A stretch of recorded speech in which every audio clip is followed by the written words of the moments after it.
นี่นะจะไปหาป่าน้ำคลองเนาะตอนนี้เนาะจะไปหาป่าน้ำคลองนะโอเคน้ำเนาะนี่เป็นน้ำคลองนะตอนนี้น้ำคลองเยอะเนาะจะไปตอนนี้เนาะเราจะไปหาป่าน้ำคลองนะว่ามันนี่จะได้ป่าหัวเนาะ no นี่เนาะน้ำคลองเนาะโอเคจะไปหาป่าแล้วนี่เนาะน้ำคลองเนาะ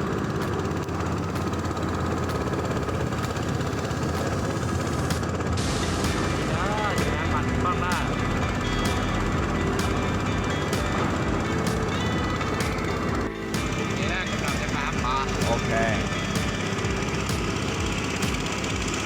ก็มีแม่น้ำคลองแล้ว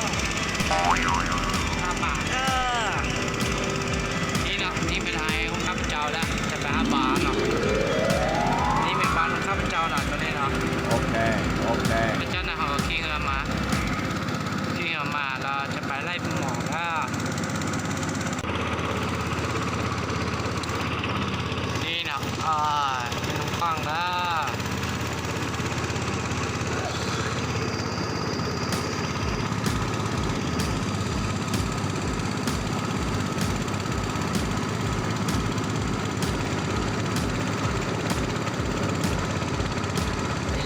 กำลังไปน้ำปลาเนาะ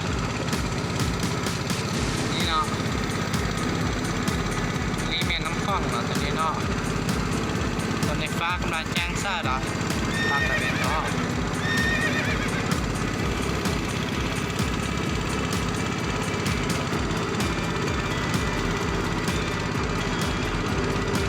ตอนนี้กำลังจะไปฮอตเนาะ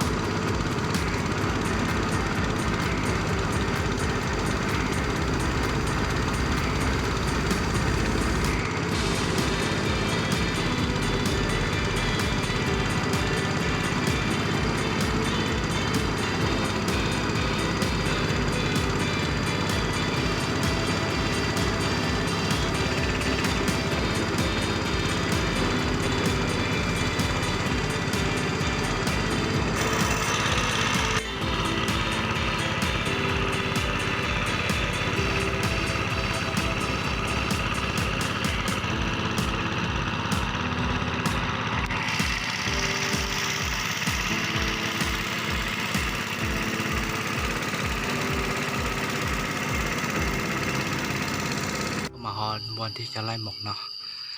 ฮอนแล้วเนาะจะไล่ตัวนี้ลงมาแล้วนี่เนาะไอ้ก็กำลังไปจับพวกงานเนาะตัวนี้เข้ามาแล้วตัวนี้เนาะจะมาไล่หมกตัวนี้ละตัวนี้ได้จะมาไล่หมกนี่มีงานนะนาทีข้าพเจ้าขี่มาเนาะวันนี้เนาะแม่มือวันเศร้าเนาะนี่จะมาไล่หมอกนะอยู่บ้านของข้าพเจ้าเนาะ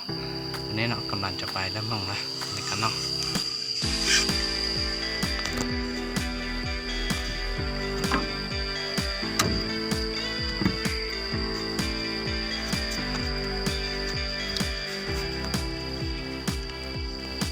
นี่นะกำลังจะแจ้งหมอกนะ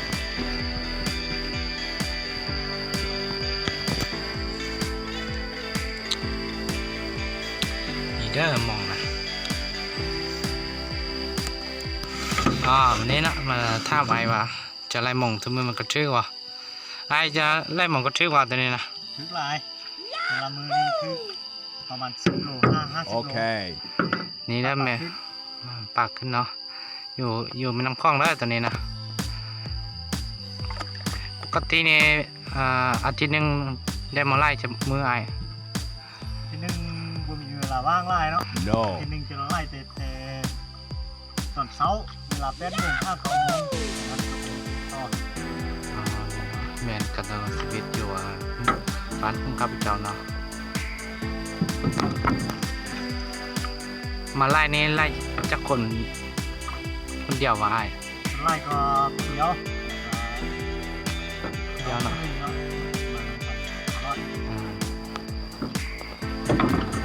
แมนที่จะมาไล่เนาะนี่เราแมงมุมก็จะมาไล่ปลาเนาะนี่เนาะไอ้มองตัวนี้คือได้โดนได้หลายแล้วเดือนเนาะ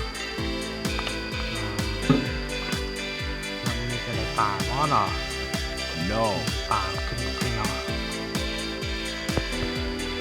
มองในเฮาสามารถไล่คนเดียวก็ได้บ่อ้ายมองในเฮาสามารถไล่คนเดียวได้บ่ได้เนาะเขาลองเทื่อหนึงได้ปันจะโตอ้าย เราบ่ได้ได้เกิน No บ่ได้ปากขึ้นกับบ่ที่ นี่เด้อแม่นมองเนาะ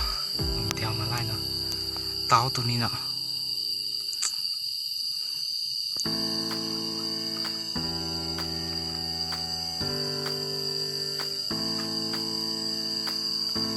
เนี่ยกำลังไปเงินเนาะกำลังไปเงินนะมองเอาฝั่งหมดแล้วเนาะมองตัวนี้เนาะต้องเต่าตัวนี้เนาะเต่านี่เนาะ